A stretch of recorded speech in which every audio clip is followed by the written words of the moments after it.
This Leela conference করতে will now be recorded. লীলার অংশীদার হয়েছে অনেকে। তাই আজ দু চারটে ঘটনা যা মনে পড়ছে তাই আজকে বলবো, আপনারা শুনবেন। ঠাকুর আশ্রমে আছেন। ঠাকুর যখনই আশ্রমে যেতেন তখন আমরা সপরিবারে কামাখ্যা আশ্রমে যে উপস্থিত হতাম।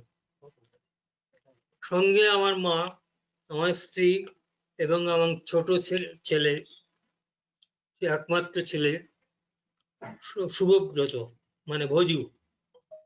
আমরা গেছি।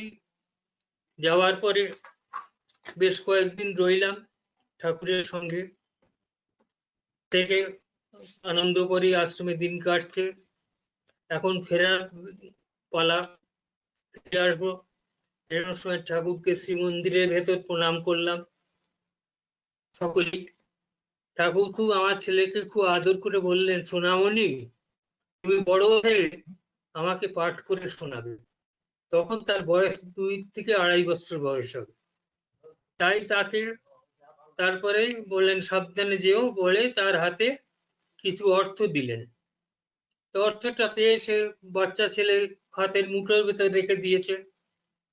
আশ্রম থেকে নেমে আমরা যথারীতি শিলংয়ে ফিরবো। দুখানা রিক্সার ব্যবস্থা হয়েছে, একটাতে মা আর আমি, আর একটাতে আমার স্ত্রী এবং ছেলে। রাস্তায় যেতে যেতে অর্থটা হাতে পাওয়ার পরে তখন আমার ছেলে, আমার স্ত্রী অর্থটাকে তার হাত থেকে নেবার চেষ্টা করেছেন, ঠাকুরের দেওয়া অর্থ, ওটা কিছু সযত্নে রাখা যাবে এই উদ্দেশ্যে। ছেলে কিছুতেই দেবে না। না দেওয়ার পরে তারপরে আমরাই বারণ করলাম যে তাকে আর জোর করো না, ও যখন দিচ্ছে না ওর হাতেই থাকুক। মোটর স্টেশনে এসেছে, দেখে তার হাতে সে টাকাটা অর্থগুলো নাই। তখন আমি টিকিট কাটতে গেছি, এরকম সময় আমার স্ত্রী আর আমার মা দুজনেই খুব দেখছি খুব ঝগড়া করছে, কথা কাটাকাটি করছে। কি ব্যাপার? যে ছেলেটা অর্থটা হারিয়ে ফেলেছে, ছেলেটাকে খুব মারধর করছেন আর মা বাধা দিচ্ছেন। আমি এসে বললাম, আচ্ছা বাদ দাও, এখন এগুলো বাদ দিয়ে বাড়িতেই চলো। বাড়িতে এসেছি যথারীতি। কিছুদিন বাদে গোপেন সেন, ঠাকুরের মামাতো হয়, তিনি দেখি একটা খাম নিয়ে এসে দোকানে হাজির। কি ব্যাপার? বলছেন ঠাকুর বলছেন, ওখান থেকেই বলছেন ঠাকুর বলে পাঠিয়েছেন যে ছেলেটাকে কি মারলো, এইভাবে বাচ্চা ছেলে, তাকে মারা উচিত হয় না। আপনি এই অর্থটা নিয়ে গিয়ে শ্যামলের হাতে দেবেন, ওরা যেন প্রসাদ পায় এই অর্থ নিয়ে। তারপরে দেখা গেল যে ঠাকুর তখন কামাখ্যা আশ্রমে, আর ছেলেটাকে মারা হচ্ছে গুয়াহাটি ট্রান্সপোর্টে। ওইখান থেকে দৃষ্টি দিয়ে সেই সমস্ত ঘটনাবলী সমস্ত কিছু দেখে পরে অনেক অর্থ দিয়ে গোপেন সেনকে দিয়ে পাঠিয়ে দিলেন যে ওই অর্থটা তাদের দিয়ে দেবে।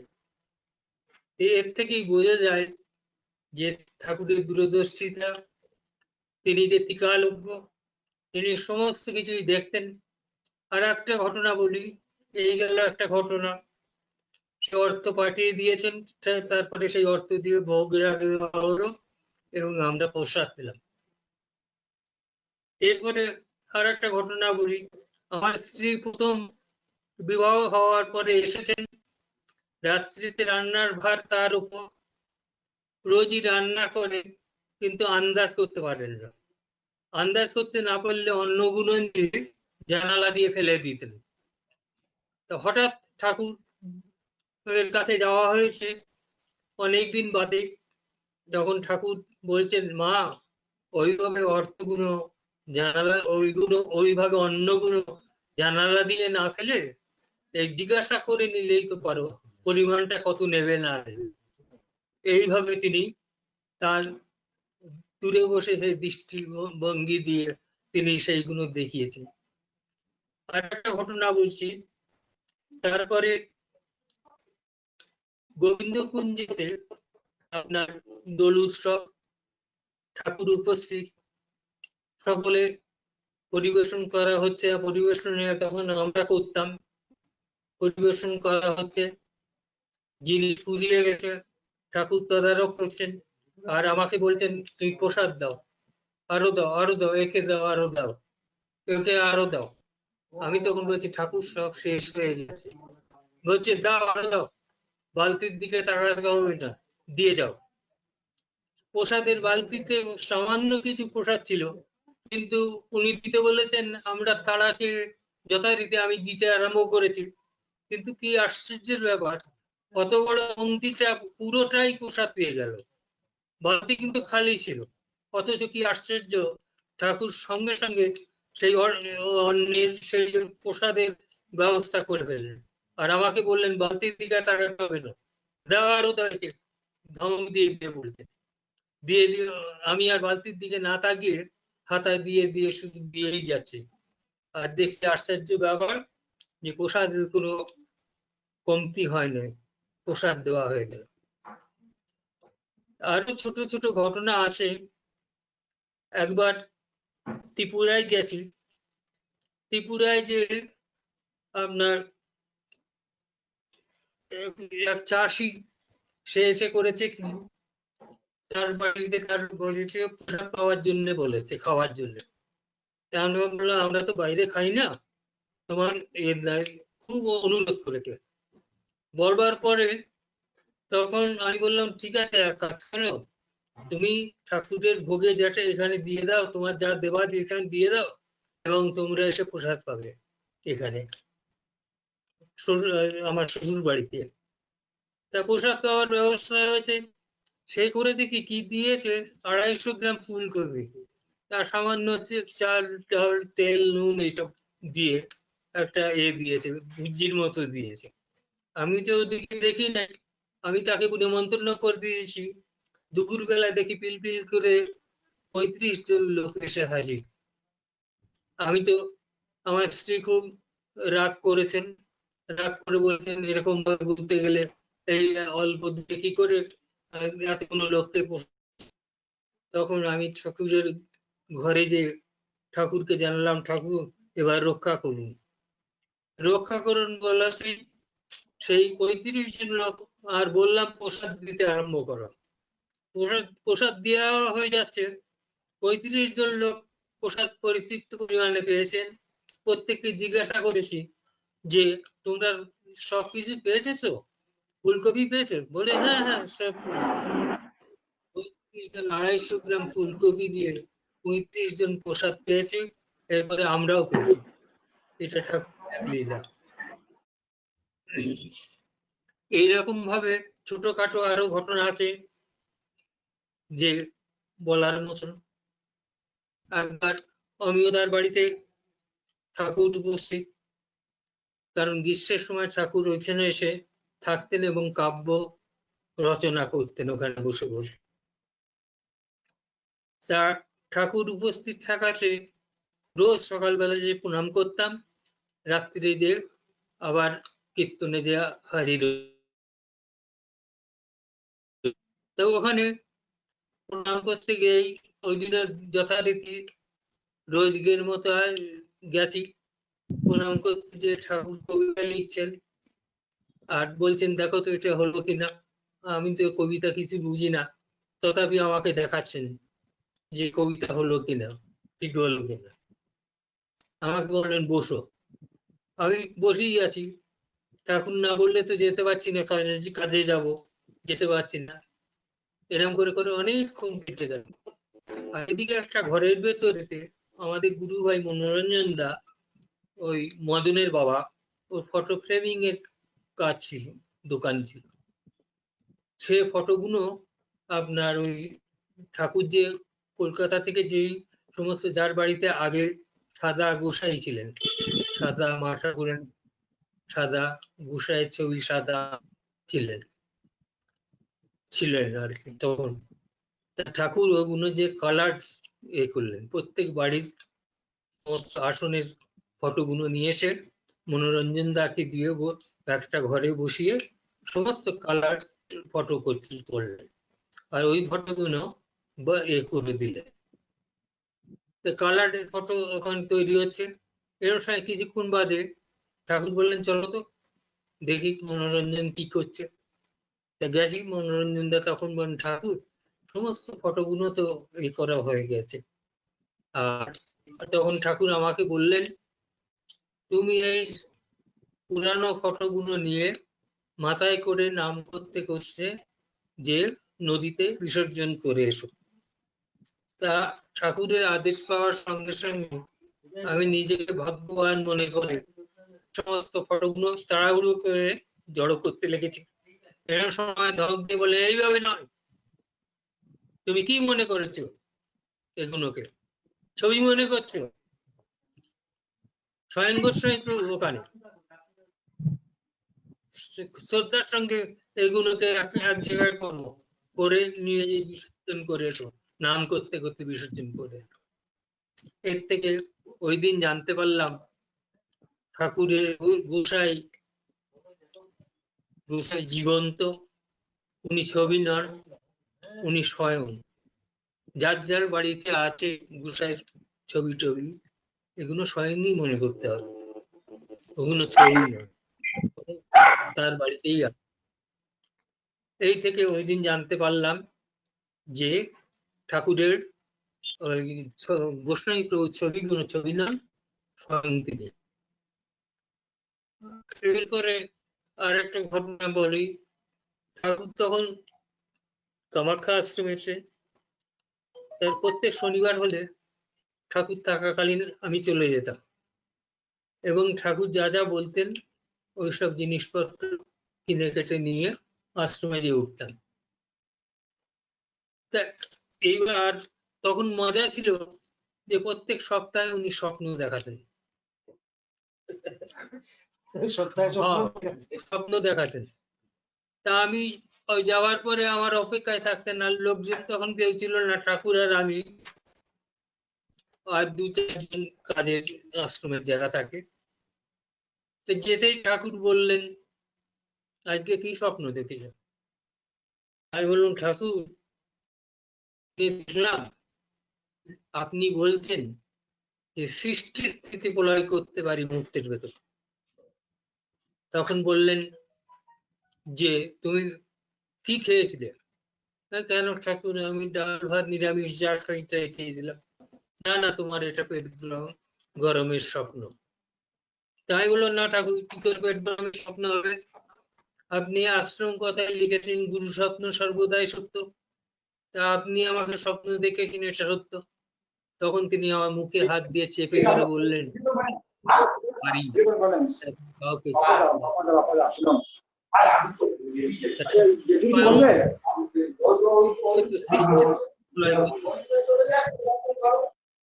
তার মানে তিনি কত বড় শক্তি সম্পন্ন ছিলেন আমাদের চিন্তা করে দেখুন। এর আর একবার গেলাম, ওরকম স্বপ্ন দেখেছেন, দেখে কি স্বপ্ন দেখেছো বলো? তাই বলে আজকে দেখলাম ঠাকুর যে আপনি একটা মহাপ্রভু থেকে আরম্ভ করে একবার মহাপ্রভু, একবার নিত্যানন্দ প্রভু, একবার রামকৃষ্ণ দেব, একবার এ সমস্ত যীশু খ্রিস্ট, এরকম সব একটার পর একটা ছবির মতো একটার পর একটা দেখিয়ে লাস্টে আপনি বলছেন কতবার কতভাবে এলাম, আমাকে কেউ চিনল না, আমাকে কেউ জানলো না। তুমি যা দেখেছো এগুলো ঠিকই দেখেছো, এগুলো সত্য, তবে কাউকে প্রকাশ করবে না। এইভাবে ঠাকুরের সঙ্গ ছোট টুকিটাকি যা পেয়েছি তাই বললাম। হ্যাঁ, তারপরে আর একবার ওই রকম করলেন, আশ্রমে গেছি, তখন ঠাকুরের কুঠিরের কাজ চলছে। হঠাৎ আমি যে আমার ছোট ভাই তাকে নিয়ে গেছি, সে একটা ব্যাংকে ইন্টারভিউ দিতে গেছে। তা আমি বললাম যা হোক আমাদের এই অভাবের সংসারে এই ভাইটার যদি চাকরি হয়ে যায় তাহলে একটু সাহায্য হবে। এই ভেবে ঠাকুর ভাই ইন্টারভিউ দিয়ে আজকে যেমন করেই হোক ঠাকুরের কাছ থেকে এই বলতেই হবে এই চাকরিটা যাতে হয়ে যায়। তো গরমের সময় আশ্রমে যে ছোট ভাইতে আছে আপনার আশ্রমে যে বসে আছে সিঁড়ির উপরে, আমি তত্তর করে উঠে ঠাকুরের ওখানে গেছি।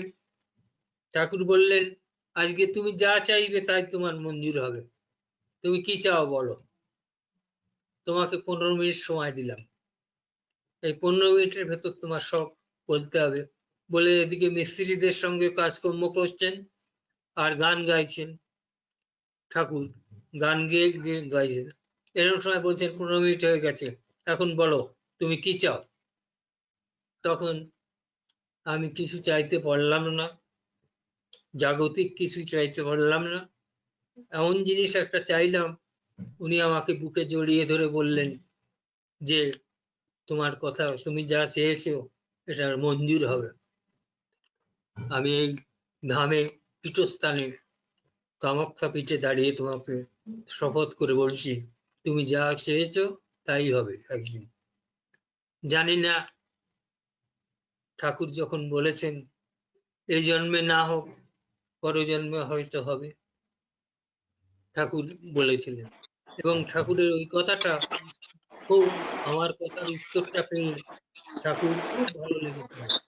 এবং তিনি আসরে যে খ্রিস্টানের আসরে বললেন, এক ছেলেকে জিজ্ঞাসা করলাম তুমি যা চাইবে তাই মন্দির হবে, তোমার কাছে আমি সমস্ত কিছু আজকে প্রতিজ্ঞা করে বলছি তোমাকে, তোমার এই মঞ্জুর হবে। সে কি চাইলো বাবা জানেন? আপনারা হলে চাইতেন মেয়ের বিয়ে হোক, ছেলের ভালো চাকরি হোক, সংসারের আয় উন্নতি হোক, সে কিন্তু তা চাইলো না। সে চাইলো কি জানেন? বলেই কথাটা বললেন প্রত্যেক আসরেতে। এরপরে ঠাকুর যে আসরে কীর্তনে যেতেন ওইখানে যাওয়া প্রায় বন্ধই করে দিলাম। যে দেখলাম ওই যেই আরম্ভ করলেন যে বাবা জানেন একটি ছেলেকে বলেছিলাম, অঙ্গীকার করেছিলাম যে তুমি যা চাইবে আজ তাই মঞ্জুর হবে, আমি এই ধামে পীঠস্থানে দাঁড়িয়ে প্রতিজ্ঞা করছি তোমার কাছে। আমি যা চেয়েছিলাম জানি না হয়তো হবে একদিন। আপনাদের কাছে আর কি বলবো বলুন? বিয়েতে গেছিলাম আমরা, মনে আছে? চিড়িয়াখানাতে হাতি নাচছিল, সিংহ গর্জন করছিল, ঠাকুরজিকে দেখে শূন্যে পা ফেলে ফেলে যাচ্ছিলেন। তারপরে আর কি বলবো বলুন? আজকে আর আমার কিছু বলার নেই, এখন আমার স্ত্রী কিছু বলবেন, ওইগুলো শুনবো। শ্যামলদা, না বলো। শ্যামলদা, ওই যে কামাখ্যা আশ্রমে ওই লেবার পেমেন্ট করার ব্যাপারটা, ওই ঘটনাটা বলেন না। আচ্ছা আচ্ছা, ও এটা হ্যাঁ হ্যাঁ হ্যাঁ বলেন। কামাখ্যা আশ্রমে তখন কাজ চলছে,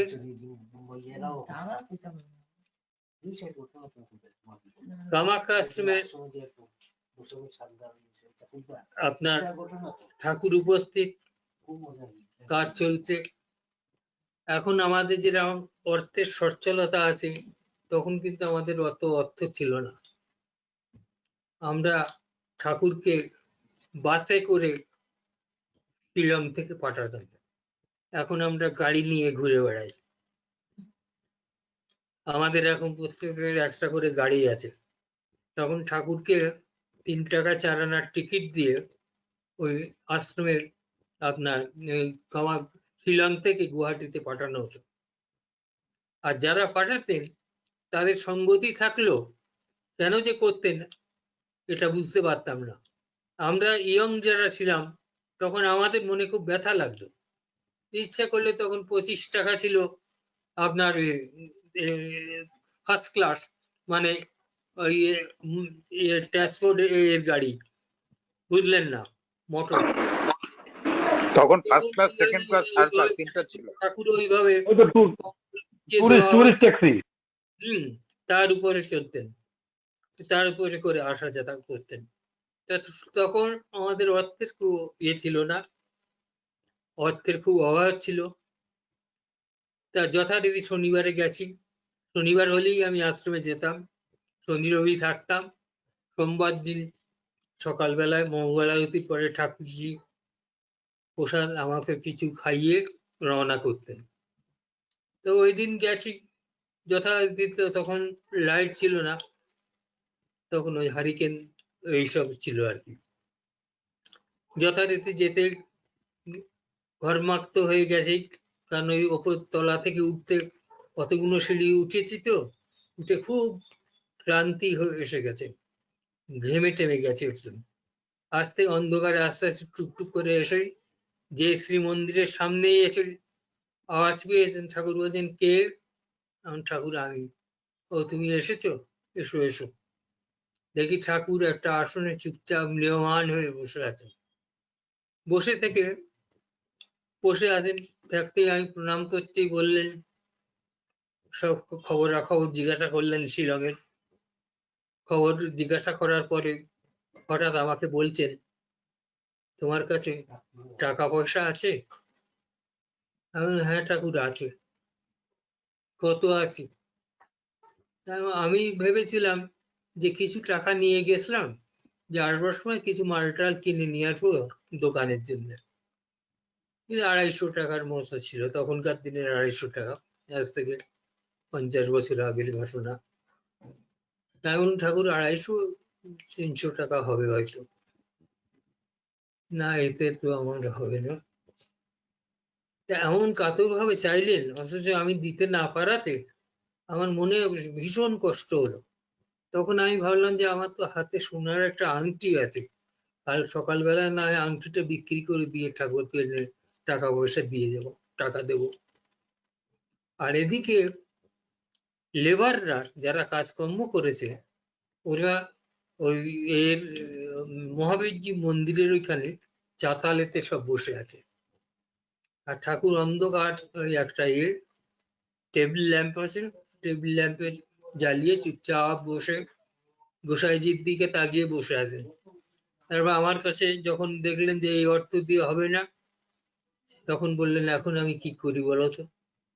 গোটা সপ্তাহ ওরা কাজ করেছে, ওদের যদি অর্থ দিতে না পারি, ওরা খাবে বা কি? এই অর্থ নিয়ে যে ওরা বাচ্চাদের, ছেলে মেয়েদের খাওয়ার নিয়ে যাবে, গোটা সপ্তাহের বাজার করবে, তাদের দিতেই হয়। এখন কি করি? অনেকক্ষণ ঠাকুরও চুপচাপ বসে আছেন, আমিও চুপচাপ বসে আছি। হঠাৎ আমার বললেন, আলোটা নাও, চলো ঘরে চলো। এখন দেখেন অফিস রুম, ওই অফিস রুমটাই ছিল ঠাকুরের তখন কুটির। তো অফিস রুমে কুটিরে থাকাতে ঠাকুরের ওখানে গেছি, দরজা খোলা হয়েছে, খুলে আপনার মাটিতে বিছানা পাতা, বিছানার এক কোণটা টেনে উঁচু করেছে, আর এক কোণটা উঁচু করেছেন। উঁচু করাতেই, এরকম উঁচু করতেই আমি বেশি করে উঁচু করেছি বিছানার তলায়। আর বিশ্বাস করবেন না, ওখানে কারেন্সির নোট একদম ভর্তি বিছানার তলায়। তাই আমি বলছি, ঠাকুর এত অর্থ থাকতে আপনি এত চিন্তা করছিলেন? বলে, ভগবানের করুণা আমার। চলো চলো, খাতাটা নাও। লাল একটা রেজিস্ট্রের খাতা ছিল, তাতে সব লেবারদের নাম ধাম লেখা, কে কত পাবে না পাবে। আমাকে বললেন, তুমি হিসাবে ভুল করবে না। আর ওই সিঁড়িটার উপর যেখানে আমরা জেনারেলি বসে থাকি, ওই সিঁড়িতে নিচে নেমে ওইখানে ঠাকুর বসলেন পাশে। আমি ওই টাকাগুলোকে একটা কাপড়ের ভেতর নিয়ে, ঠাকুর যে চাদরের ভেতর নিলেন টাকাগুলো নিয়ে, সমস্ত খুললেন, নোটগুলোকে পিন গুলো থেকে করে খুললেন। খুলে তখন বললেন, গান গাইছেন আর বলছেন যে তুমি বলো কার কি নাম আছে। নাম ধরে ধরে আমি বলতে লাগলাম, যে মনে করুন 25 টাকা পাবে তাকে 50 টাকা দিচ্ছেন, যে 100 টাকা পাবে তাকে 200 টাকা দিচ্ছেন। এরকম সকলে গান গিয়ে সমস্ত অর্থ সকলকে ডিস্ট্রিবিউট করে দিলেন। ওইখান থেকে গুরু, পরম গুরুর সামনে বসে তার যে অর্থ ছিল না, এটা এটা বারবার আমাকে বলতে আরম্ভ করলেন, করতে পারবেন না। তার কাছে তখন অর্থ সত্যি ছিল না। পর মুহূর্তে কিছুক্ষণ বাদে যখন ঘর খুললেন, বললেন ভগবানের ইচ্ছা দেখি চলো, তখন ওইখানে যে তিনি অর্থ সৃষ্টি করে ফেললেন, কারেন্সি নোট, এবং প্রত্যেকটা পিন খুলে খুলে ঠাকুরের কোচরে দেওয়া হলো। তিনি কোচর থেকে অর্থগুলো নিয়ে সকলকে ডিস্ট্রিবিউট করলেন। এরপরে আমি শিলংয়ে এসে গুরু ভাইদের বললাম, আমরা যে সামান্য অর্থ আমরা দিই পুজোর চাঁদা বা ঠাকুর চাইলে কনস্ট্রাকশনের কাজের জন্য, আমরা না দিলেও ঠাকুর মন্দির গড়ে তুলতে পারবেন, কারণ তিনি অর্থ সৃষ্টি করতে জানেন। তার এই অর্থ সৃষ্টি দেখলাম যে ওইভাবে তিনি অর্থ সৃষ্টিও করতে পারেন। তিনি মুহূর্তের ভেতর সৃষ্টির স্থিতি প্রলয় করতে পারেন, এত বড় শক্তি সম্পন্ন। না, ঠাকুর একটা আপনাকে নিষেধ করেছিলেন ওই সময়, ওই ঘটনার পরে, সেটা বললেন না। ঠাকুরজি একটা নিষেধ করেছিলেন ওই দৃশ্যর পরে, যেটা কাউকে বলবে না, কাউকে বলবে না।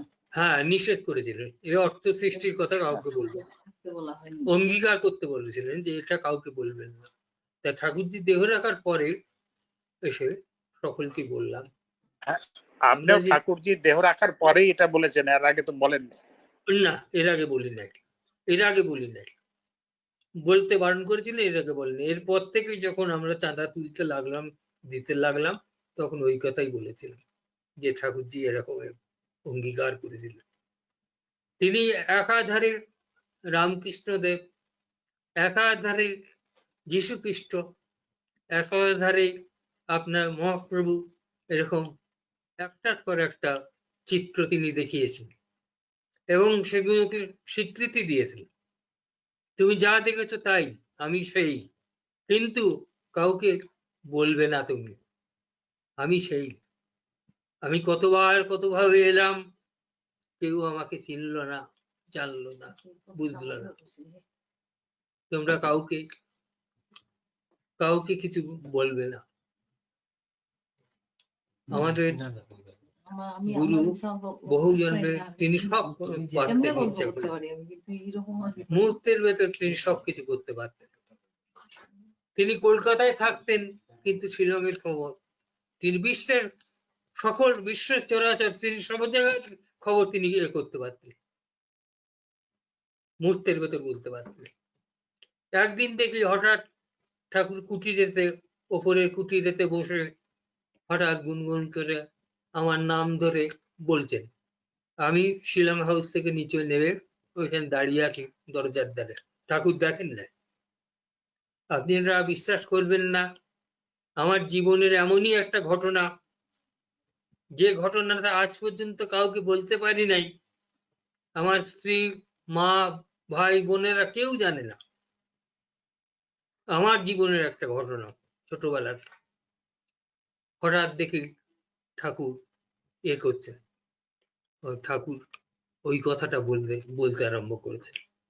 সেই দিন থেকে বুঝতে পারলাম যে উনি ত্রিকালজ্ঞ, উনি সব জানেন। কত জন্মের কত ছোটবেলার ঘটনা, যে ঘটনা কেউ জানে না, ঠাকুর সেটা বলতে আরম্ভ করছে, আস্তে আস্তে বলছেন। তা আজও ঠাকুর সবসময় সকলের প্রতি দৃষ্টি রেখেছেন। আমরা অ্যাকচুয়ালি করতে পারি না। আপনার দীক্ষা কিভাবে হলো সেটা বলুন না, বলে দীক্ষা কিভাবে হলো? দীক্ষা ব্যাপারটা তো অন্যরকম। আমি যখন নবম শ্রেণীর ছাত্র, আমি ওঙ্কারনাথ ঠাকুরজির কাছে গেছি। ওঙ্কারনাথ বালিতে মাস্টার বাড়ি বলে এক বাড়িতে এসে উঠতেন। তখন ওই সেই বাড়ির ছেলে আমার ক্লাসমেট ছিল, সে আমাকে বললো আমাদের বাড়িতে আজকে ওঙ্কারনাথজি আসবেন, কালকে দীক্ষা হবে। আর আমার দীক্ষার একটা ভেতরে ভেতরে দীক্ষার খুব আশঙ্কা জেগেছিল। তা আমি কি করব? আমি তখন ওই ওর কথা শুনে বললাম যে ওঙ্কারনাথজির কাছে যাব, দীক্ষা নিয়ে নেব। তা আমার মাকে যে বললাম, মা ওঙ্কারনাথজির কাছ থেকে দীক্ষা নিতে যাচ্ছি। তা মা বললেন, তুমি ভাটপাড়ায় আমাদের কুলগুরু, তার থেকে নিলেই তো হয়, তুমি ওঙ্কারনাথজির কাছে যাবে, আমরা তো কুলগুরুর দীক্ষিত, কুলগুরুর কাছে কেন? না, আমি বললাম না, ওইখানে যাবো। তা আমি গেলাম, শুচি পবিত্র হয়ে। হঠাৎ গিয়ে দেখি যে ওঙ্কারনাথজি গোটা ছাদের উপরে প্যান্ডেল করা, ছাদ ভর্তি লোককে একটা টুলের উপর বসে দীক্ষা মন্ত্র উচ্চারণ করে বলছেন, মন্ত্র উচ্চারণ করে দিচ্ছেন। এই শুনে আমি ভাবলাম যে কেউ মন্ত্র তো কানে দেবে, কারণ তখন ওই রামদাসের একটা, শিবাজি রামদাসের একটা ছিল, কি মন্ত্র দিল গুরু অবাগার শোনাই, চলিল অবাগা পুনঃ ভিক্ষার সন্ধানে। তো মন্ত্র তো কানে দেবে, এরম বাজারে মন্ত্র কেন দেবেন? আমি এখানে দীক্ষা নেব না, মন্ত্র আমাকে কানে দিতে হবে, আমি এই মন্ত্র নেব না বলে আমি সিঁড়ি দিয়ে তত্তর করে নেমে চলে এলাম। এরপরে শিলংয়ে আসার পালা, শিলংয়ে এলাম। এসে ওই ঝর্ণা বিডন ফলস বলে একটা যে ছিল, ওইখানে যে আপনার করলাম, রবিবার হলে যে ওখানে বসে থাকতাম। আর দীক্ষা তো হলো না, গুরুর আর সন্ধান করে পারলাম না। তো হঠাৎ বিডন ফলসের ওখান থেকে যেতে যেতে দেখি আমাদের দোকানেতে দেখি ওই শান্তিদি ভূপেন্দার শালা মানিক ভাই কাস্টমার হয়ে এসছেন। এসে আমাকে বলছেন যে এক কাজ করুন না। আমি বললাম, আপনার সঙ্গে কথা বলে, এখানে তো সব সিলেটের কথা বলে, ভাষা বুঝতে পারি না, আপনার সঙ্গে কথা বলে খুব আনন্দ পেলাম। তখন বললো, আপনি আসবেন আমাদের বাড়িতে, আমার দিদির সঙ্গে আলাপ করলে খুব আনন্দ পাবেন। দিদির ওখানে গেলাম, যাওয়ার পরে শান্তিদি হঠাৎ আমাকে দেখে বললেন, আপনি তো ভক্ত মানুষ। আমার ভক্ত টক্ত বুঝি না, তবে হ্যাঁ, সুন্দরভাবে জীবনযাপন করবার চেষ্টা করি। এই বলে তখন বললেন, চলুন না আমাদের আশ্রমে, ওখানে আমার গুরুদেব আছেন, আপনি ওখানে দেখলে আপনার মনের কোনো প্রশ্ন থাকলে তার উত্তর দিতে পারেন। তাই বলুন, ঠিক আছে, তাহলে আমার টিকিট করবেন, যাব, ওখানে থাকার খুব ব্যবস্থা হয়, দুর্গোৎসব হয়, যাবেন। তাই আমি আপনার ওই কথা বলার পরে আমি বললাম যে তাহলে আমার জন্য একটা টিকিট করবেন, তবে আমার জীবনের প্রশ্নের উত্তর যদি আপনার গুরুদেব দিতে পারেন তাহলে আমি দীক্ষা নিতে পারবো, নচেত নয়। কারণ আমি ওঙ্কারনাথের থেকেও দীক্ষা নিই নাই, কারণ আমার হয় নাই, আপনার গুরু আমার প্রশ্নের উত্তর দিতে হবে। এই বলে আমি যথারীতি আপনার আশ্রমে এলাম। এসে প্রথমে দেখলাম পাহাড় থেকে নামছেন অমরদা আর ঠাকুরজি আর চেতন ভাই, ওরা নামছেন। আর গুরু ভাইরা দেখি, আমি তো চিনি না গুরু, অমরদাকে ভেবেছি ইনি বোধহয় গুরু, দেখতে পেয়ে সকলে প্রণাম করছে সেই রাস্তার উপর পড়েই। আমি দাঁড়িয়ে কোন রকম হাত জোড় করে প্রণাম করলাম, করে যথারীতি আশ্রমে উপস্থিত হয়ে দেখলাম যে গরুস্তম্ভের গায়ে আমার প্রশ্নের সমস্ত উত্তর লেখা, আমি যা যা প্রশ্ন আমার ভিতরে ছিল। আর ঠাকুরজি তখন আমার দিকে তাকিয়েও বললেন, আপনারা উপরে যান, মিলন কৃষ্ণ আছে, ওখানে নিত্যানন্দ ভোগের ব্যবস্থা আছে, আপনারা যে প্রসাদ পাবেন, কখন খেয়ে বেরিয়েছেন, আপনারা ক্ষুধার্ত, আপনারা ওখানে যাবেন। আর আমার দিকে খুব তাগাচ্ছেন দেখছি। তা আমি দেখে ভাবলাম তাহলে অমরদা গুরু নয়, ইনি গুরু। আর আমার দাদা বলে দিয়েছিলেন যে কামাখ্যা যাবে বটে, তো কামাখ্যা কোনো হোটেল টোটেলে থেকো, ওসব ওখানে গেলে ধুলো পড়া পড়া খাইয়ে মানুষকে করে দেয়, সুতরাং ওখানে ওখানে যেও না, ওখানে জাদু টোনার ব্যাপার আছে, কোনো আশ্রম ফাশ্রমে যেতে হবে। তারপরে আমি কোন রকম ভাবে গেছি, যে আমার ওই প্রশ্নের উত্তর পেয়েছি, আর ঘুরে ঘুরে দেখছি খুবই ভালো, খাওয়াও দেখলাম খুব ভালো। এরপরে দেখি ঠাকুরজি, অমরদা ওরা এসেছেন, চেতন ভাই, ওরা এসে, তখনকার দিনে কোরা কাপড় দিয়ে মায়ের পুজো হতো, কোরা কাপড় দিয়ে দিয়ে সপ্তমী অষ্টমী এরকম করে করে কাপড় দিয়ে দিয়ে সাজিয়ে গুজিয়ে রাখছে। আর একটা লোককে দেখেছি বসে বসে খুব কাঁদছে। আমি জিজ্ঞেস করলাম, দাদা কাঁদছে? না, আমার কথা ছিল, কিন্তু এই দীক্ষার কথা বলবেন বলেছিলেন ঠাকুর, কিন্তু এখন তো কিছু বলছেন না, তিনি এলেন না, কি করে কি হবে।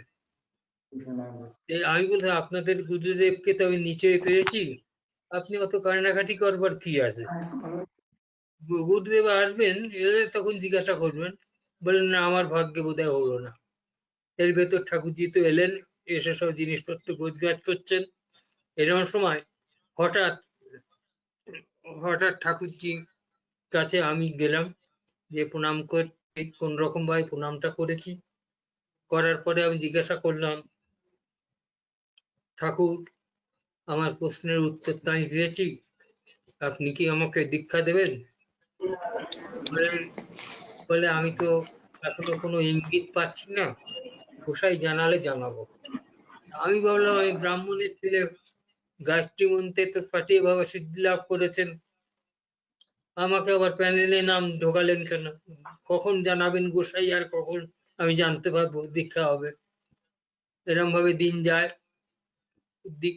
একদিন গেল, দ্বিতীয় দিন যথারীতি আর আশ্রমে ভালো লাগে না, ফেন্সি বাজারে আসি, এসে ঘোরাঘুরি করে আবার সন্ধ্যের সময় ঠিক চলে যাই। বেশ এরকম ভাবে দিন কাটছে। হঠাৎ এরকম সময় সপ্তমীর দিন হঠাৎ দেখি ঠাকুরজি বলছেন, আমাকে ডেকে বলছেন, আপনি এখনই তৈরি হয়ে নিন, এইমাত্র গোস্বামী প্রভু জানালেন আপনার দীক্ষা হবে, আপনি যে তৈরি হয়ে আসুন। আমি বললাম, ঠাকুর, আপনি আমাকে আপনি আপনি বলে কথা বলবেন না, বাবা আপনি আমাকে আপনি আপনি করবেন। বলে, আমি কারোর বাবা নয়, আমাকে ঠাকুর বলে ডাকবেন। আমি বললাম, আচ্ছা, আর আপনি ও পরে আস্তে আস্তে তুমি হয়ে যাবে, ঠাকুর বললেন। তারপর যথারীতি আমি গেলাম দীক্ষার জন্য। শ্রীমন্দিরের ভেতর বসে আছি, আমরা 11 জন ছিলাম, আমার সঙ্গে আপনার অনন্ত শর্মার ফ্যামিলি, ওরাও ছিল, 11 জন আমরা। হঠাৎ 6:20 সময় দেখি ঠাকুর ঢুকলেন, আমরা বসেই আছি, দিয়ে সকলের হাতে রজ দিলেন। রস খাওয়ার পরে দেখি শরীরটা আনচান করতে আরম্ভ করেছে, যেরকম নেশা হয়ে গেছে। তো হঠাৎ এরকম সময় দীক্ষা দিতে 11 জন দেখে আমার মনটা খারাপ হয়ে গেল, যে আমি তো কানে মন্ত্র দিতে হবে আমাকে, আমি তো 11 জনের ভেতর দীক্ষা নেব না, যার জন্যে আপনার ওঙ্কারনাথজির কাছ থেকে দীক্ষা নিলাম না, যে অত লোকের ভেতরে ওইরকম নাম ওইরকম ভাবে উচ্চারণ করে বলছেন, আমি এইভাবে দীক্ষা নেব না। মনে মনে চিন্তা করছি, কিন্তু ঠাকুর তো অন্তর্যামী, সঙ্গে সঙ্গে বললেন, ও ধীরেন, আসনটা ওইখানে দাও। ঠাকুরের আসনটা আমার কানের সামনে দিলেন, ঠাকুর নাম উচ্চারণ করলেন, খাওয়া দাওয়ার নিষেধাজ্ঞা সমস্ত বললেন। তখন আমি বললাম, ঠাকুর, আমি তো একা থাকি, আমি তো ডিম একটা না খেলে হবে না, এটা ডাক্তারে বলেছে আমাকে খেতে। তখন বললেন আপনার পাশে মজফরপুরের ডাক্তার বাবু আছেন, উনি বলে দেবেন একটা ডিমের কি ক্ষমতা, একটা কলার কি বলে ওই ঠাকুর বোঝাতে লাগলেন। মজফরপুরের ডাক্তার আমাকে খুব যুক্তি দিয়ে বোঝাতে চাইলেন। আমি বললাম আচ্ছা রাখুন, খাবো না, এটাও বাদ, যখন খাবো না। তখন ঠাকুর মন্ত্র দেওয়ার পরে কিছুক্ষণ দেখি একটা ছেলেকে নিয়ে বসছিলেন, এক ভদ্র মহিলা। ওই ছেলেটার ভেতর দিয়ে হঠাৎ ঠাকুর বললেন এখন সমস্ত সকলে এখানে উপস্থিত অনেকে তাদের দর্শনও পেয়ে যেতে পারেন, এরকম ভাবে বললেন। তা বাঘ শিকার করার মতো আমি ঠিক ওইরকম একবার হয়ে রইলাম যে দর্শন যদি পাওয়া যায় দেখা যাক। এইভাবে তাকিয়ে বসে আছি, হঠাৎ দেখি ওই বাচ্চাটা ছেলেটার ভেতর দিয়ে, দেখি ছেলেটা নাই, ওখানে গোপাল, মাথায় চূড়া, হাতে বাঁশি, গোপাল। দেখতে পেয়ে আমি বলছি একই দেখছি বলে আমি অচৈতন্য অবস্থা হয়ে গেল আমার। আর দেখলাম ওই জ্যোতিটা পরে আমার ভেতরে এসে প্রবেশ করে গেল। ওই জ্যোতিটা আস্তে আস্তে ওই ছেলেটা একটা জ্যোতির মতো এসে যেন আমাকে ইলেকট্রিক চার্জ করবে। এরপরে তো দীর্ঘদিন ঠাকুর নাচায়, পুতুল যত দক্ষবাজি করে, নাচাও তেমনি তুমি অর্বাচীন নরে, ঠিক সেইভাবেই দীর্ঘটা দিন নাচিয়ে তিনি কোথায় চলে গেলেন আমাদের আড়ালে। ঠাকুরজির কথা বলতে গেলে অনেক বলার আছে, কিন্তু 50 বছর আগের ঘটনা মনে করে। এই যে আমরা যে সব ঠাকুরের সঙ্গে চিড়িয়াখানায় গিয়েছিলাম, চিড়িয়াখানা ওটা তুমি বলো না আমি বলবো না, তুমি বলো। আর চিড়িয়াখানায় যাওয়ার পরে ঠাকুরকে দেখে সিংহের আওয়াজ আমি জীবনে শুনছি না। এখানে একটা ঘটনা হঠাৎ মনে পড়লো তাই বলছি। ঠাকুর অমেয়দার বাড়িতে অকল্যান্ডে আছেন, তখন অকল্যান্ডের মা মিলিমাকে তখন অকল্যান্ডের মা আমরা বলতাম। এবং ঠাকুরের কৃপায় এবং তার দৃষ্টিতে মায়ের ভেতর, অকল্যান্ডের মিলিমায়ের ভেতর মা যোগমায়ের আবির্ভাব হতো। তার ঘটনাটা না বলে পাচ্ছি না। তা মা গোটা দিন ভাবাস্ত, ঠাকুর উপস্থিত, সকলে অনুরোধ করছে যে মা গো প্রসাদ পেয়ে নাও। বাড়ির সকলে হাত জোর করে, মা তুমি প্রসাদ পাও।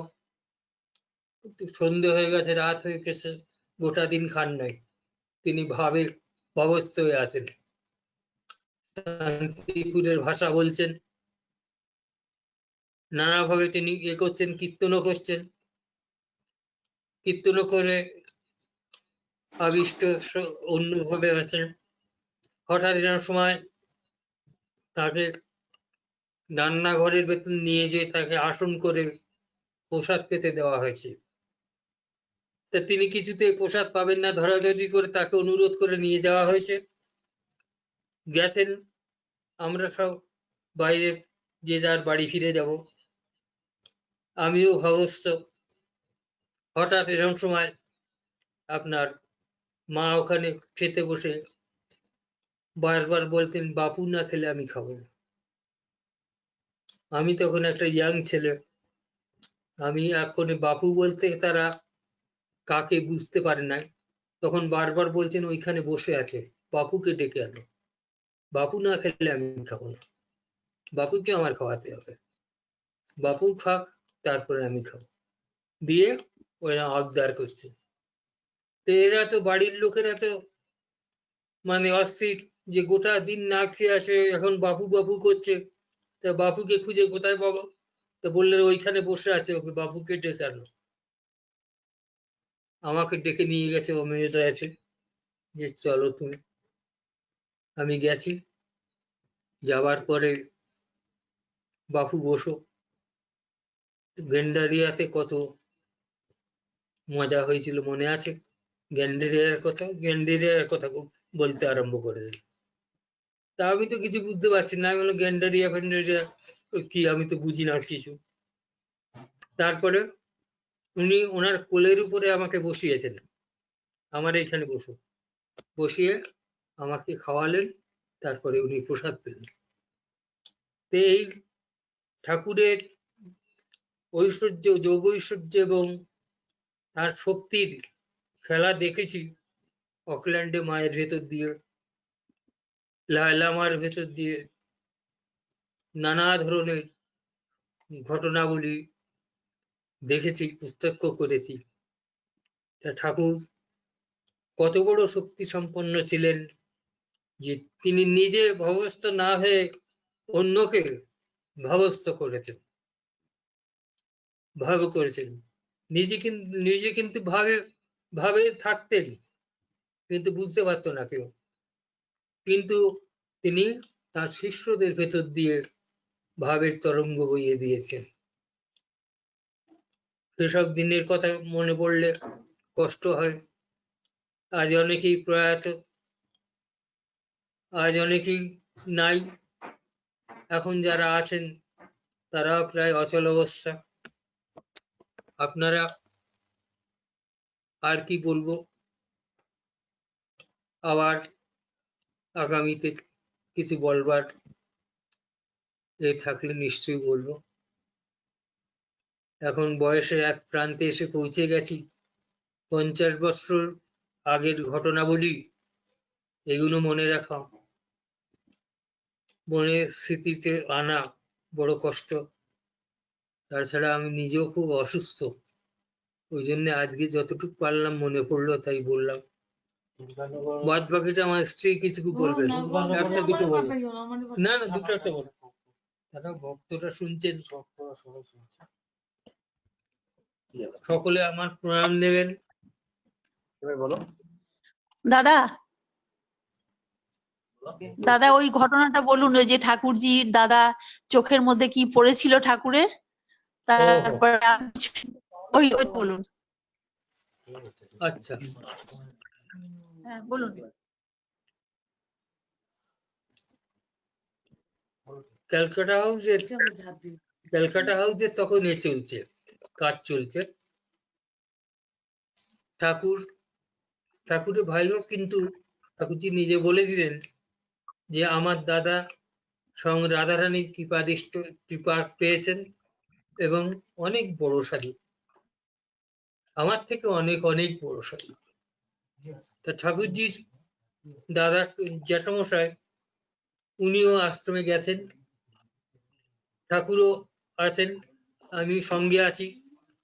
হঠাৎ ক্যালকাটা হাউসের কনস্ট্রাকশনে কাজ দেখতে গেছেন, কাজ দেখে ফেরার পথে হঠাৎ ঠাকুরজি বলছেন, দেখি দেখি তোমার চোখের ভেতর, ঠাকুরের দাদা বলছেন তোমার চোখটা এত লাল হয়েছে কেন দেখি, বলে চোখটা টেনেছেন, টেনে আমাকে বললেন ওইখান থেকে ওই গাছের পাতাটা আনুন তো।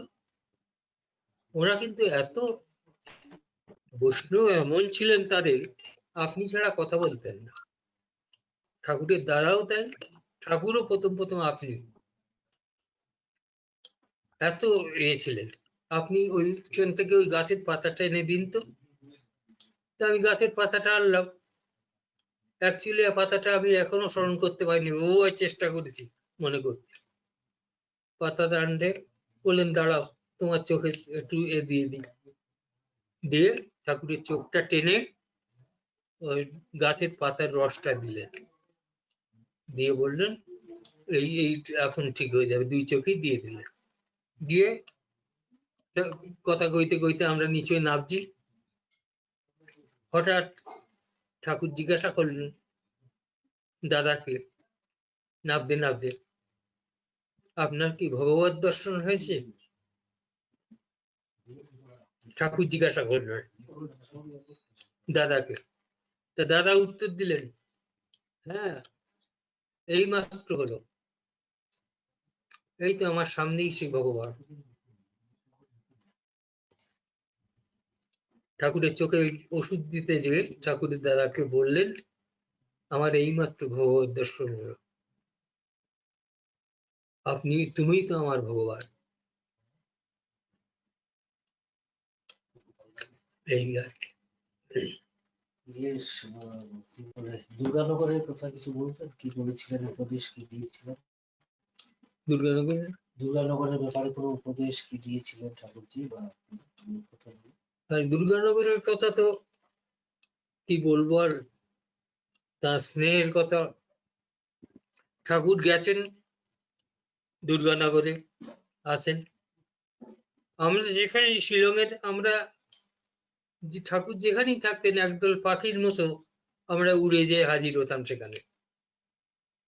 তা দুর্গানগরে আমরা গেছি সকলে, ঠাকুর ডেকেছেন, গেছি, সমস্ত প্ল্যান প্রোগ্রামের কথা আলাপ হচ্ছে।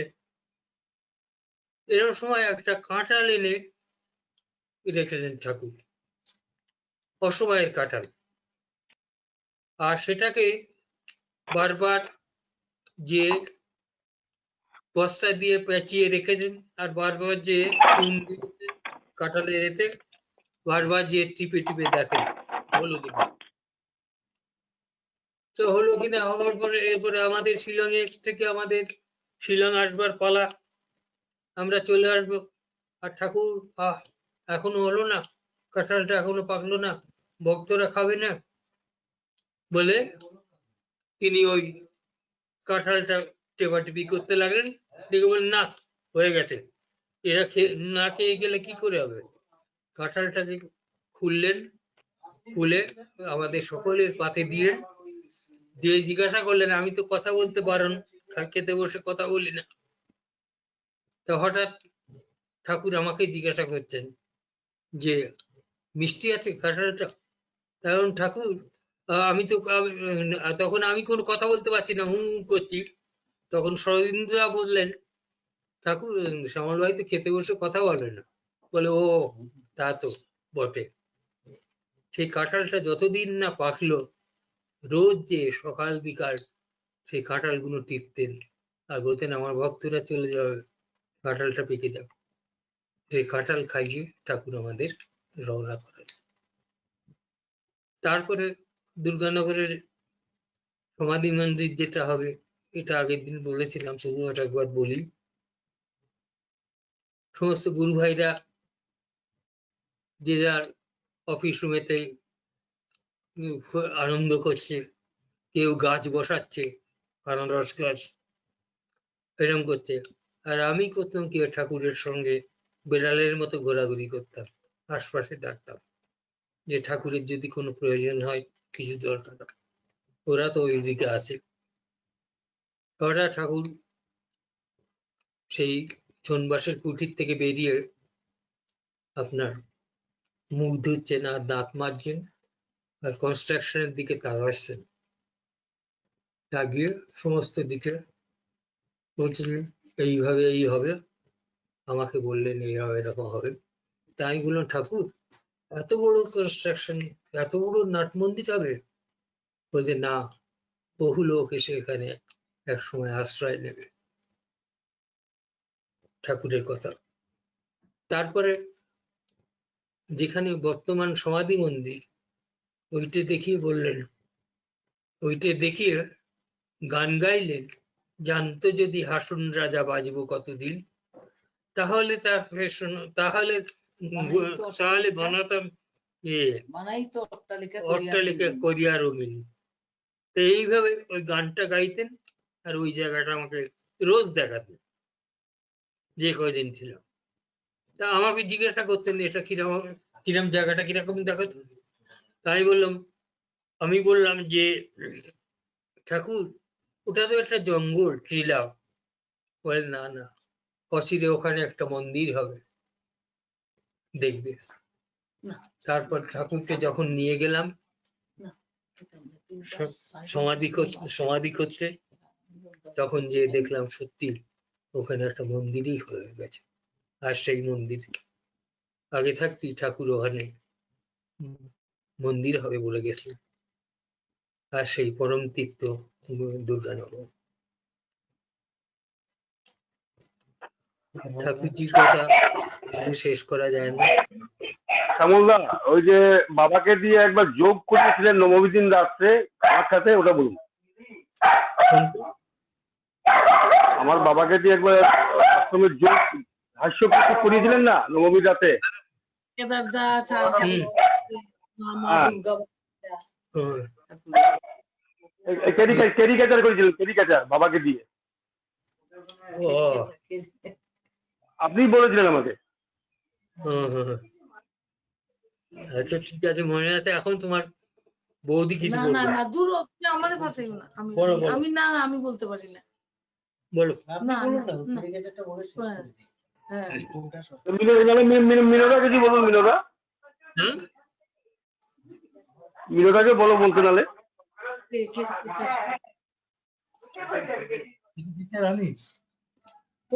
সঞ্জুদি চিড়িয়াখানার ঘটনাটা হ্যাঁ, সঞ্জুদি চিড়িয়াখানার ঘটনাটা অনেকক্ষণ ধরে আমি আর মা বই রয়েছি শোনার লেগা। ও চিড়িয়াখানা, হ্যাঁ চিড়িয়াখানা গেছিলাম ঠাকুরের সঙ্গে, বুঝছো তো, ডিকে দাসদার বাড়ি থেকে। হ্যাঁ, তো ডিকে দাসদার বাড়িতে গেছিলাম আমরা, ওই রাস পূর্ণিমার সময় ঠাকুর আসতেন তখন। তো যাওয়ার পরে ওই হঠাৎ ঠিক হলো যে চিড়িয়াখানাতে যাওয়া হবে। তো চিড়িয়াখানার আমি কোনোদিন যাইনি চিড়িয়াখানা, তো আমাকেও বললেন যে হ্যাঁ সবাই চলো চিড়িয়াখানায়। আমরা বেশ কতজন মেয়েদের মধ্যে বোধহয় আমি ছিলাম আর আরো কারা কারা ছিল গো। তা আমরা চিড়িয়াখানায় গিয়ে পৌঁছানোর পরে নেমে বিশাল জায়গা, তো ঠাকুর আগে আগে, ঠাকুর আগে, আমি খালি দূর থেকে দেখছি ঠাকুর যেন ঘাসের উপরে পা পড়ে না, পাটা শূন্যে। আমি আমার নিজের চোখটাকে ঘষলাম, আর আমার অত বিশ্বাস, পট করে আমি অন্যের মতন বিশ্বাস করা যে এই জিনিসটা আমার নেই, একদমই নেই। আমি নিজে দেখতে পাচ্ছি যে পাটা যেন শূন্যে শূন্যে যাচ্ছে, আর সবার আগে এই করে করে, আর কিছুক্ষণ গিয়েই আবার পেছন দিকে তাকাচ্ছেন। আমি তো হেঁটে পারছি না ওনার সঙ্গে, আমি কেন, অনেক পুরুষ মানুষরাই পারছে না। তারপরে যেতে যেতে গিয়ে পার হয়ে গেলাম, চোখ টোক ডোলে যে এটা কি দেখলাম, একটা যে ঠাকুর যেন শূন্যে পা দিয়ে দিয়ে যাচ্ছেন, ঘাসে পা পড়ছে না বলে পেছনে পেছনে গিয়ে জন্তু জানোয়ার দেখার আগেই যাওয়া হলো। অনেক জন্তু জানোয়ার, এই তোমার হাতি, হাতি তোমার সুর তুলে পা তুলে কি মানে আনন্দ প্রকাশ করলো। ঠাকুর এখানে দাঁড়ালেন 2 মিনিট, তারপরে সিংহ ঠাকুরকে দেখতে পেয়ে, সিংহের আওয়াজ আমি কোনোদিন শুনি নাই, বন কাঁপানো আওয়াজ, চিৎকার করে আওয়াজ করলো সিংহ। তারপরে এই সব 2 মিনিট 2 মিনিট এইদিক ওইদিক ঘুরে আবার ঠাকুরের সঙ্গে চলে এলাম বাড়িতে। বাড়িতে এসে আমি খালি মানে কাউকে বলবো কি বলবো না, লোকে পাগল বলবে আমায়। খুব ইয়েও ছিল আমার, যে মানুষের সঙ্গে মিশতেও পারতাম না, যে ঠাকুর তো শূন্যে শূন্যে হাঁটলেন, এটা আমি দেখেছি। কারণ আমি এটা পুরো ইয়ে করেছি, কিন্তু বিশ্বাস করতে পারছি না আর কি, যে শূন্যে হাঁটলেন কি করে, মানে পাটা ঘাসে পড়ে নাই। ওই আর কি, ওইটাই আমি বলছিলাম উনাকে বলতে। বেশ কতজন আমরা গেছিলাম ঠাকুরের সঙ্গে।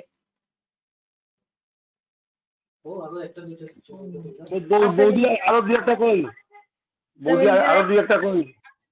79 লাস্ট পুজো, আমরা তো জানতাম না যে লাস্ট পুজোর সময় রাত্রি 10:30টার সময় আমাকে উনি ডাকিয়েছিলেন। তা আমাকে গিয়ে শরদিন্দুদা বললেন যে তোমাকে ডাকছেন। তা আমি খুব ভয় পেতাম, কারণ এর আগে একবার উনি আমাকে খুব গালাগাল দিয়েছিলেন এই দুর্গাপূজা দেখা নিয়ে, খুব গালি দিয়েছিলেন। তো ওই জন্য আমি ভয়ে ভয়ে রাত্রি 10:30টার সময় উনার কুটিরে গেছি। যাওয়ার পরে একটা খুব সুন্দর একটা শাড়ি দিলেন, দিয়ে বললেন এই আমার শেষ দেওয়া মাই, আর শাড়ি দেওয়ার জন্য আমি আসবো না, আর ভালো হয়ে যদি থাকো জীবন সুন্দর মধুময় হবে। আর যদি অনেকগুলো শর্ত রাখলেন আমার সঙ্গে উনি, কয়েক জন্মের, মানে আমরা আগের জন্মে কি ছিলাম, জন্ম জন্মান্তরের কিছু কথা বললেন, আমার কথা বললেন, উনার কথা বললেন, বলে কতগুলো শর্ত আমাকে দিলেন, দিয়ে বললেন এই এই জিনিসগুলো যদি করো তাহলে আগামীতে তোমার তুমি আসবে, বারবার আসবে, বারবার বৈধব্য দশা ভোগ করবে। আর যদি এই জিনিসগুলো যদি শোনো তাহলে জীবন তোমার সুন্দর এবং মধু 7 জন্ম তুমি কুমারিত্বের জ্বালায় ভুগবে। 7 জন্ম তুমি আসবে, তোমার তুমি কুমারী থাকবে, আর কুমারীর কি কষ্ট সেই কষ্টটা তুমি ভোগ করবে। কতগুলো শর্ত দিছিলে নাকি। আচ্ছা যাই হোক, এগুলো শুনলাম আমি। তাও তখন কি বলতো, আমি অত আমার মানে ঠাকুর ভগবান এই সেই অত আমি বুঝি না। সবাই বলে ভগবান, তাই আমিও বলি ভগবান, ওই রকম আর কি। অন্তর থেকে সেই জিনিসগুলো নেই ভেতরে। তারপরে তো শাড়িটা দিলেন, দিয়ে বললেন যে আর আগামীবার কে আসবে কে না আসবে আমি আর জানি না, আমি চলে যাব মাটির তলায়, আমাকে তোমরা আর দেখতে পাবে না, কিন্তু আমি কিন্তু সব দেখব, আমি সব দেখব বলে শাড়িটা দিলেন।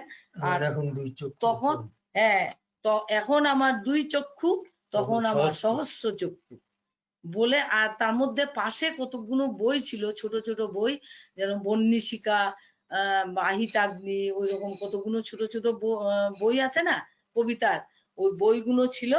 তো বইয়ের মধ্যে বিভিন্ন ধরনের ছবি আঁকা। তা আমি তো ওইগুলো কিচ্ছু বুঝি না, মূর্খ মানুষ আমি ঘরুয়া অত আমি বুঝি না। আমাকে বলছেন যে এই ছবিগুলো বোঝো, তা আমি তো কিচ্ছু বলছি না, আমি মাথা দিয়ে বলছি না আমি বুঝি না। তখন বললেন জানো, একটা লোক পেলাম না জিজ্ঞাসা করে যে এই ছবিগুলোর ব্যাখ্যা কি। এই ছবিগুলোর তলায় অনেক বিশাল বিশাল বিশাল ব্যাখ্যা আছে, যেগুলো কেউ আজ পর্যন্ত একটা মানুষ পেলাম না জানতে চাইলো যে এই ছবিগুলো কিসের। এই ছবিগুলোর তলায় ওই ওই কতগুলো কথা, এগুলো কথা উনি আমাকে বললেন। তা আমি তো এগুলো বুঝি না অত। আর এটা তো পরিষ্কার বললেন যে আমি চলে যাব মাটির তলায় কিছু দিনের জন্য, আমায় আর তোমরা দেখতে পাবে না।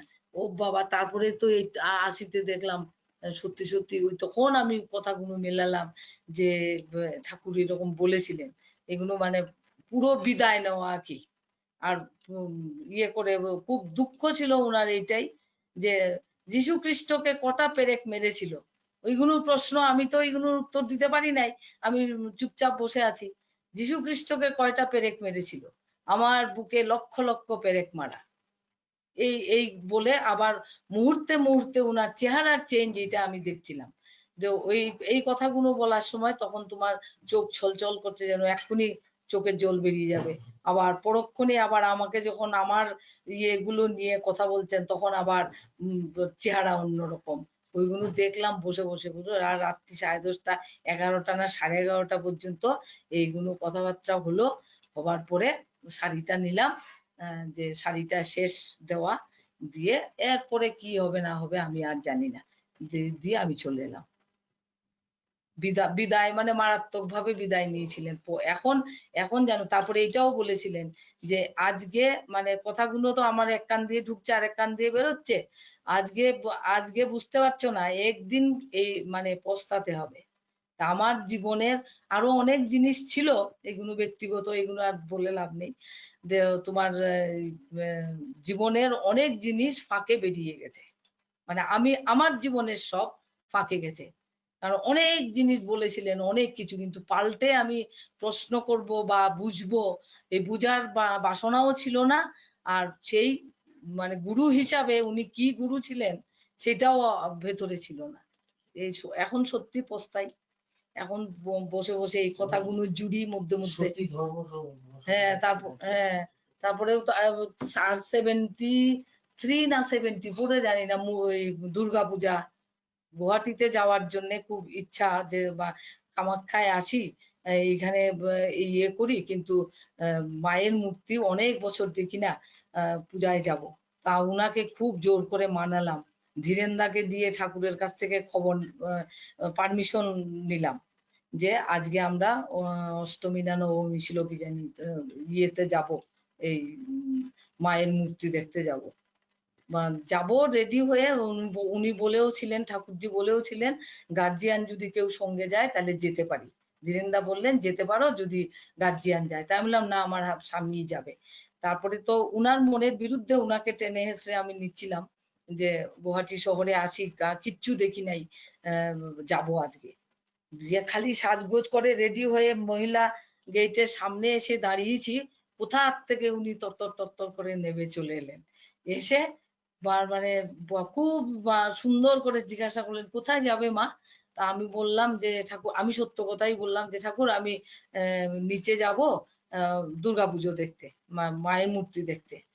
যেমনি আমি বললাম, ওরে বাবারে চোখ একদম বিশাল বিশাল করে, এবারে চোখ পাকিয়ে তখন হাত টাত নেড়ে বললেন, আমি এই জায়গায় খুদাই করে রাখবো, তুমি আমার আশ্রমে আর জীবনে এসে উঠতে পারবে না।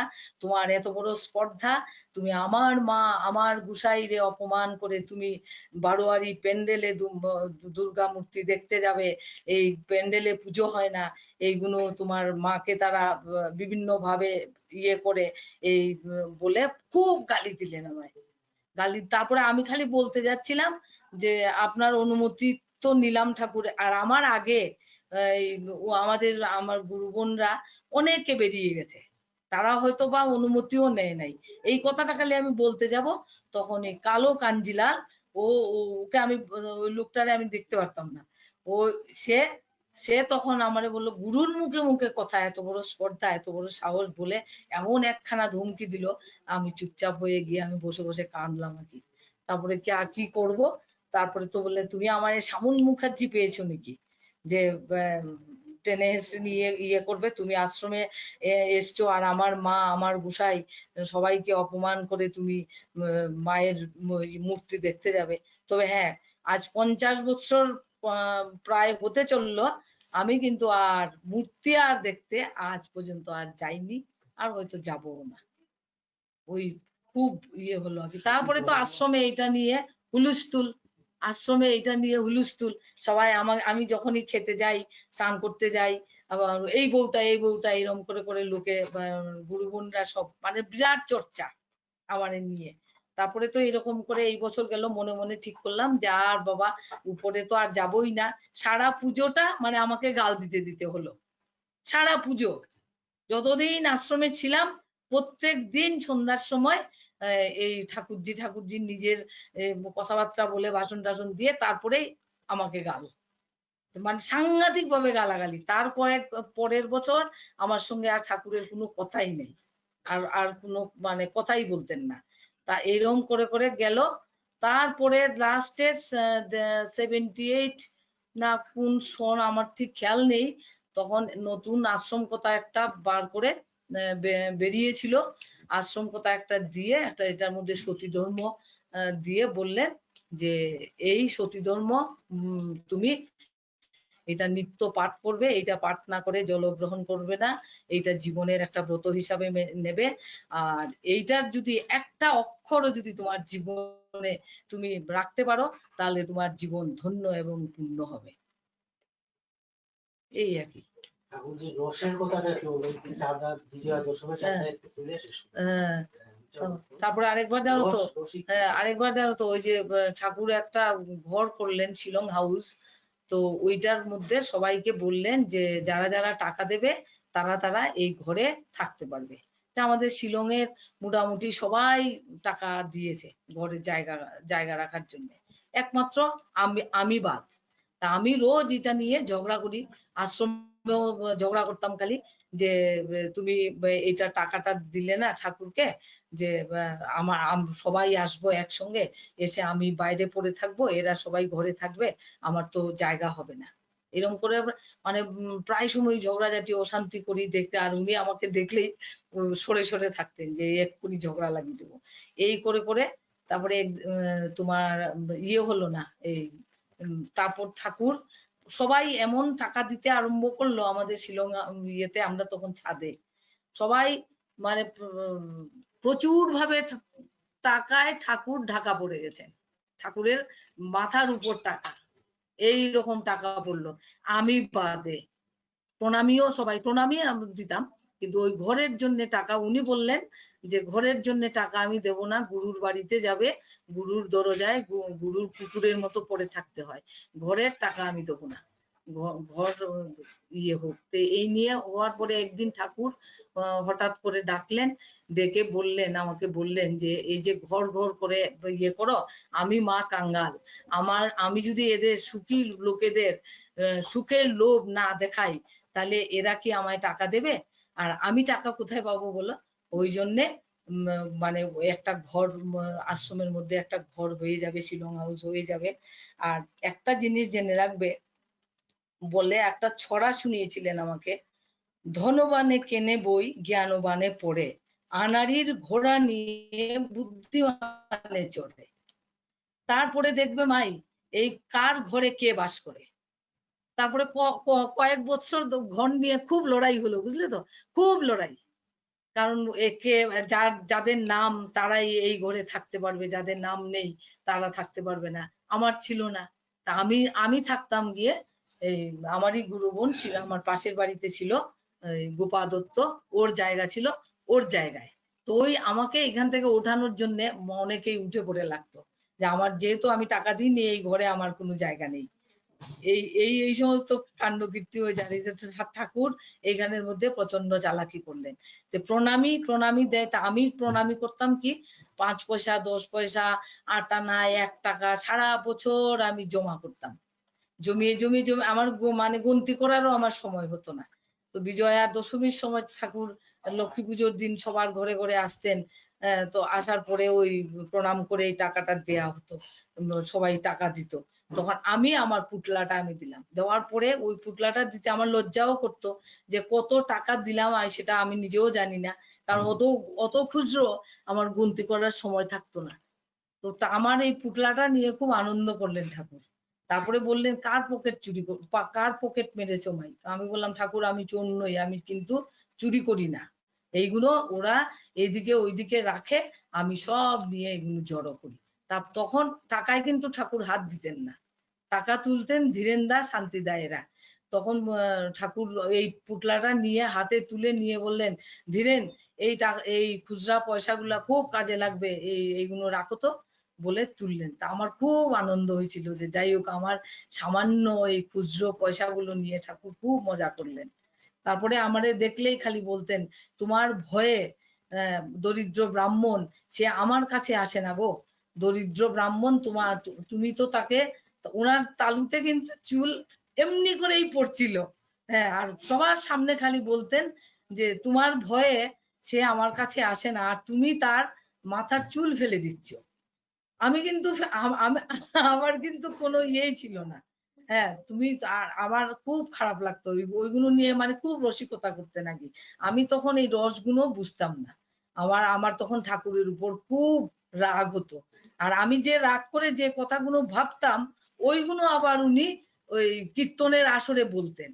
তখন বলার পরে তখন আমি তো বুঝতাম যে এই কথাগুলো তো আমার, আমি তো ঠাকুরকে মনে মনে এই কথাগুলো বলছিলাম যে কিরকম ঠাকুর রে বাবা, এরকম গুরু তো আমি দেখি নাই, এরকম বলতাম।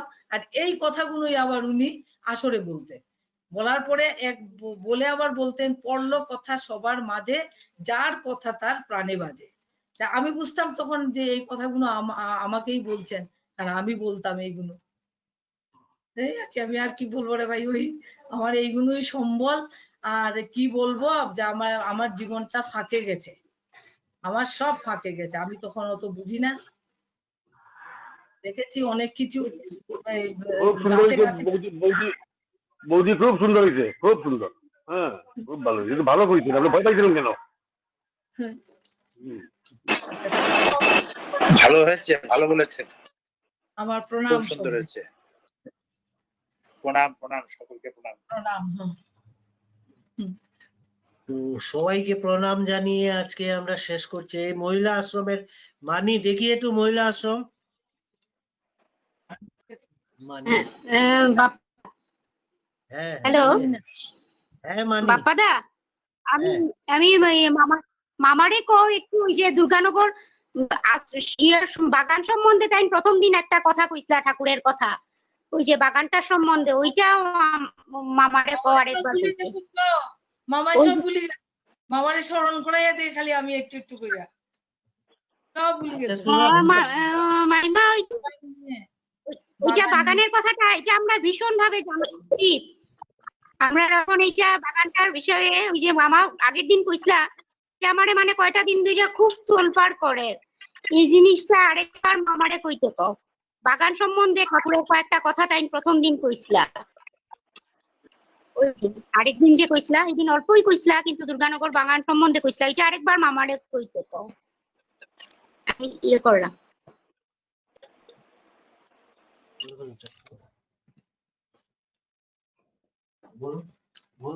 দুর্গানগর আশ্রমেতে গেছি ঠাকুর সঙ্গে, হঠাৎ ঠাকুর বললেন সমস্ত গুরু ভাইরা অন্যত্র সব ঘোরাঘুরি করছে, ঠাকুর আমাকে চুপ চুপ বললেন আজকে এক জায়গায় যাবো। আমি বললাম ঠিক আছে ঠাকুর, কোথায়? বলে কাউকে বলবে না, তুমি আর আমি যাবো। আমি বললাম ঠিক আছে। ঠাকুর হচ্ছে বললেন আমার এই ব্যাগটা নাও, ব্যাগের ভেতরে ঠাকুরের আসনটা নিলাম, নিয়ে বললেন চলো এক জায়গায় যাচ্ছি। কার বাড়িতে? শৈলেন চক্রবর্তীর বাড়িতে। চললাম, তো ওখানে যে শৈলেন চক্রবর্তী বাড়িতে যাওয়ার পরে একটা ছেঁড়া কম্বল পেতে দিয়েছে ঠাকুরকে ভাঁজ করে, ওর উপরই ঠাকুর বসলেন, কারণ শৈলেন চক্রবর্তীকে আগে কথা দিয়েছিলেন যাবেন তিনি। তা সকলকে তো নিয়ে যাওয়া সম্ভব নয়, ছোট বাড়ি, তা আমাকে নিয়ে গেছিলেন, নিয়ে বললেন বসে বললেন একটু নাম করো। তা নাম করতে লাগলে তখন বললেন ঠাকুর নিজেই নাম আরম্ভ করলেন, আমরাও নাম গাইলাম। এরপরে একটা বাটি করে তারা কয়েকটা বাতাসা এনে একটা পাথরের বাটি করে দিল, ঠাকুর লুট দিলেন, দিয়ে ওর বাড়ি থেকে রওনা হয়ে আশ্রমের দিকে রওনা হয়েছেন। হঠাৎ সময় বলছেন ওই যে দেখছি উপরে ওইখানে যে টিলাটা, ওটা শিব টিলা, ওইখানে একটা মন্দির হবে, ওখানে শিব ঠাকুরের মন্দির হবে। ওখানে বলেই চুপ করে আমার দিকে তাকিয়ে বললেন তুমি থাকবে, মানে তুমি থাকবে ওই মন্দিরে। আমি বললাম ঠাকুর ওখানে তো কিছুই নাই, এখন তো জঙ্গল বনে না, অচিরে ওখানে মন্দির হবে, থাকবে। বলে ঠাকুর একটু এগিয়ে এসে বললেন জানো আমার আমেরিকা থেকে টাকা এসে যেতে পারে। বলে আমেরিকা থেকে? তা আমি ভাবলাম যে আমার গুরু ভাইরা সকলেই হয়তো কেউ আমেরিকায় যাবে, বিবেকানন্দের মতো হয়তো ধর্ম সম্বন্ধে কোনো আলাপ আলোচনা করবে, করে আমেরিকা থেকে আসতে পারে। বলে হ্যাঁ ঠাকুর আমেরিকা থেকে আসবে। বললেন তারপরে বললেন যে একটু এগিয়ে বললেন যে আমার এই যে বাগান দেখছো, গোসাইয়ের ওই যে বাগান, এই বাগান থেকে একদিন 5টা আশ্রমের খরচা চলবে, এবং এই বাগানে ভবিষ্যতে তোমাদের কাছে আর আমার হাত পাততে হবে না, এই বাগান থেকেই সমস্ত আশ্রমগুলো চলবে। এই কথা বলে একটু এগিয়ে এসে বললেন চলবে না, চলবে, এটা চলবে, দেখো। ঠাকুর এই দুর্গানগর বাগান সম্বন্ধে এই কথাই বলে গেছেন যে একদিন এই আশ্রম থেকে, এই বাগান থেকে সমস্ত আশ্রমগুলো খরচা চলবে আর কি। যাই হোক, তোমাদের অনেকের সঙ্গে দেখা হলো, ভালো লাগলো। আমি খুব শরীরটা ভালো নয় আর কি, আজকে কোনো রকম কয়েকটা কথা বললাম আর কি। তো সকলে ভালো থেকো, প্রণাম। আমার প্রণাম, রাধা প্রণাম নিও, মানি প্রণাম নিও। ভিরু কাকু আছে, ভিরু কাকু, বীরবাবু, এই যে ভিরু কাকু, বীরু ভাই আমার প্রণাম।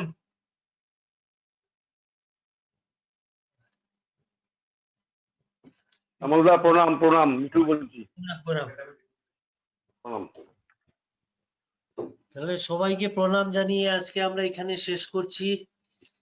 আরেকবার আরো শুনবো। হ্যাঁ, আমিও সবাইকে প্রণাম জানাচ্ছি। আমার মা কথা বলতে পারছেন না, কিন্তু মাও প্রণাম জানাচ্ছেন সবাইকে। আচ্ছা, সবাই প্রণাম নেবেন। জয় হোক, জয় ঠাকুর। জয় ঠাকুর।